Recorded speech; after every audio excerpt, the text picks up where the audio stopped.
حضرت عبداللہ بن مبارک رحمۃ اللہ علیہ کوفے جایا کرتے تھے. رستے میں ایک سرائے تھا. آج کل ہوٹل ہوتے، اس موقع پہ سرائے تھے، مسجدوں کے ساتھ مہمان خانے بنے ہوتے. وہاں ایک نوجوان بڑا غریب سا، اس کا شوق تھا لوگوں کی خدمت کرنا. آپ جاتے تو وہ نوجوان رستے میں ملتا، آپ کی خدمت کرتا، پانی لا کے دیتا، پانی بھر کے رکھتا، وضو کراتا، خدمت کرتا. اکثر آپ علماء سے ملنے جاتے، علماء کوفہ سے یا کسی اور سفر پہ، تو اس رستے گزرتے، نوجوان بڑا اچھا لگتا. ایک دن آپ تشریف لائے، نوجوان وہاں نہیں تھا. آپ نے لوگوں سے پوچھا وہ کہاں ہے؟ کہنے لگے حضور غریب تھا، قرضہ بڑا چڑھ گیا، تو کسی نے مقدمہ کر دیا ہے، کوتوالے شہر گرفتار کر کے لے گیا ہے، اور وہ بڑا ہی پریشان ہے. جس کے پیسے دینے ہیں وہ بڑا سخت ہے، اس نے اسے بڑا تکلیف میں رکھا ہے اور وہ عذاب میں. وہ نوجوان کہتے ہیں کہ میں سخت کرب میں تھا، رشتہ دار، دوست، احباب، تال سب کو میں نے پیغام دیے، لیکن کوئی میری مدد کو نہ پہنچا. ساری عمر ہی آٹا گد ہے، میں لکھاں کیتے نہیں پیڑے، اب وقت آیا ہی تے محمد بخشا کوئی نہیں ہو بیٹھا نیڑے. فرماتے ہیں میں شدید تکلیف میں تھا، کوئی میرا پرسان حال نہ تھا. حضرت عبداللہ بن مبارک کو جب پتا چلا تو چپکے سے گئے، کوتوالے شہر کو کونے میں بلایا، فرمایا اگر میں اس کا قرضہ دے دوں تو آزاد کر دو گے؟ اور تم بھی جانتے ہو اور سارا کوفہ جانتا ہے کہ جان بوجھ کے نہیں دبائے، مجبور ہو گیا ہے، غریب ہے، مہلت مانگ رہا ہے. میں دے دوں تو آزاد کا حضور آپ دے دیں، کر دیں گے آزاد. کہتے پیسے دیے اور دے کے کہنے لگے ایک وعدہ کر، میری زندگی میں کسی کو بتائے گا تو نہیں کہ میں نے دیے؟ کوتوال کہنے لگا حضور زمانہ حیا کرتا ہے تو میں بھی کروں گا. نہیں، اب اس میں اختلافی چیزیں بھی اس واقعے میں بزرگوں نے لکھی ہے. کہتے ہیں بتایا، کسی کو بتاؤ گے تو نہیں؟ کہا جناب نہیں بتاؤں گا. حضرت عبداللہ بن مبارک رحمت اللہ علیہ پیسے چکائے، خود سفر پہ چلے گئے، کوتوالے شہر میں آزاد کیا. کہا کس نے دیے؟ کہا کوئی نیک تھا جو دے گیا. وہ شخص بڑا خوش ہوا، دعائیں دینے لگا، کہتا ہے میں ڈھونڈنے لگا میرا محسن مجھے مل جائے. وہ ملے نہ کبھی مجھے، اس کے ہاتھ چوموں، اس کے پیر چوموں، میں اس کی نوکری کروں، میں تو غلام بے دام بن گیا. کوئی آیا چھڑا کے چلا گیا.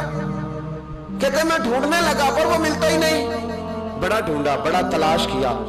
فرماتے ڈھونڈتے ڈھونڈتے تلاش کرتے کرتے عمر بیت گئی. جناب عبداللہ بن مبارک کئی دفعہ وہاں آئے تو وہ نوجوان کہتا میں نے بابے کو بڑی نصیحتیں کی، بڑی نصیحتیں کی. میں نے کہا حضور آپ بھی نیک ہیں، فلاں مفتی صاحب بھی بڑے نیک ہیں، پر نیک تو وہ تھا نا جو میرے پیسے دے گیا. میں انہی کو نصیحتیں کرتا رہتا، سمجھاتا رہتا. تو کہتے وہ مجھے کہتے دعا کر اللہ مجھے بھی ویسا بنا دے. کہتے میں نے کئی دفعہ انہی کے منہ پہ کہا کہ حضور کمال تو وہ تھا نا جو میری اس عالم میں مدد کر گیا. کہتے ہیں وہ رو پڑتے اور مجھے کہتے میرے لیے دعا کرنا. عمر بیت گئی، زمانے گزر گئے، میں ڈھونڈتا رہا، میں اپنی نمازوں میں اسے دعائیں دیتا رہا، میں اپنے افطار میں اسے دعائیں دیتا رہا، میں حج و عمرے میں دعائیں دیتا رہا. حضرت عبداللہ بن مبارک بوڑھے ہو گئے، ضعیف ہو گئے، گھر سے نکلنا چھوڑ دیا، علیل ہو گئے. کوتوالے شہر پرسوں بعد وہ جس نے مجھے پکڑا تھا کہ کونے میں مل گیا.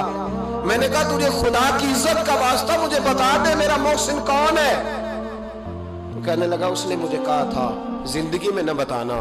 میں کیسے بتا دوں؟ کہا تیری مہربانی، تو کسی طریقے سے مجھے بتا دے. کہتے ہیں وہ شخص کہنے لگا یار تو ان سے کئی بار ملا ہے، میں نے اکثر تمہیں اکٹھے بیٹھے دیکھا ہے، تمہیں نہیں پتا؟ کہا نہیں کون ہے؟ کہنے لگے حضرت عبداللہ بن مبارک، وہی تھے جو تیرے پیسے چکا گئے. وہ شخص کہتا ہے میرے پیروں تلے زمین بھی نکل گئی اور جو لگا کہ آسمان بھی ہٹ گیا. میں دوڑا، میں اسے ڈھونڈوں، کوئی بیٹھا ہوا مجھے دور دعا دیتا. میں ڈوبتا ہوں سمندر اچھال دیتا، ماتے ڈھونڈتا سر پٹ دوڑتا. میں دروازے پہ پہنچا. جب میں دروازے پہ پہنچا تو میں نے رش دیکھا، کچھ لوگ گھر میں آ رہے تھے، کچھ جا رہے تھے. میں نے دوڑ کے ایک شخص سے کہا، میں نے کہا عبداللہ بن مبارک علیہ رحمہ کہاں ہے؟ کہنے لگا پردیسی کہاں سے آئے ہو؟ میں نے کوفے سے آیا ہوں اور اتنا بھاگا ہوں کہ پیروں سے نکلتا ہوا خون بھی مجھے روک نہیں سکا، دیکھو زخمی آیا ہوں. تو کہنے لگے بس تو 3 گھنٹے لیٹ ہوا ہے، بس 3 گھنٹے. آج صبح کی آذان جب پڑھی ہے نا مؤذن نے تو عبداللہ بن مبارک مسجد میں تھے، جماعت ہوئی تو نماز میں تھے. اور اشراق ہوئی تو نوافل میں تھے، اور پھر وہ گھر آئے ہیں، سر سجدے میں رکھ کے کلمہ پڑھا ہے تو روح پرواز کر گئی ہے۔ آج ہی وہ شخص کہتا ہے میں دوڑ کے گیا اور میں قدموں میں بیٹھا، میں غریب تھا، غریب کا بیٹا، غریب کا پوتا، غریب کا بھائی، غریب تھا میں نے پیروں میں سر رکھ کے کہا بابا جی مجھے نمازوں کا تو نہیں پتا، آج کتنے آپ کے میں نہیں جانتا، کتنے شاگرد مرید تیار کیے میں نہیں جانتا، اور میں اللہ کی عزت کی قسم کھا کے کہتا ہوں کہ مجھے امید ہے جو آپ نے میرے ساتھ کیا ہے نا، میرا رب صرف اسی کی برکت سے آپ کو جنت کے اعلیٰ مرتبے عطا کر دے گا۔ مجھے امید کامل ہے کہ اسی کی برکت سے اللہ جنت دے گا، تو شرط یہ ہے کہ تیری نیکی چھپی ہوئی ہو۔ اگر تو نے بتا لیا، لوگ کہتے ہیں نیکی کرتا ہوں سامنے والا احسان نہیں مانتا، تو میں کہتا ہوں اس کے لیے تھوڑی کی ہے، نیکی تو اللہ کے لیے کی، احسان منوانے کا کیا مطلب ہے؟ تو اپنے اندر اچھی صفات پیدا کرے۔ ایک تو اپنی تربیت کو روک نہ دے، جو کان میں مشورہ ملتا ہے نا تو نیک ہو گیا، یہاں رک نہ جائیں، آگے بڑھیں۔ دوسری بات یہ شکر پیدا کرے۔ تیسری بات یہ کہ صبر، حوصلہ، اطمینان، سہنا سیکھے، توکل پیدا کرے، اور میرے بھائی ایسی نیکیاں کرے کہ جو نیکیاں ہماری اور ہمارے رب کے درمیان راز ہوں، لوگوں کو خبر نہ ہو۔ اللہ ہمیں سمجھنے کی توفیق عطا کرے۔ آخر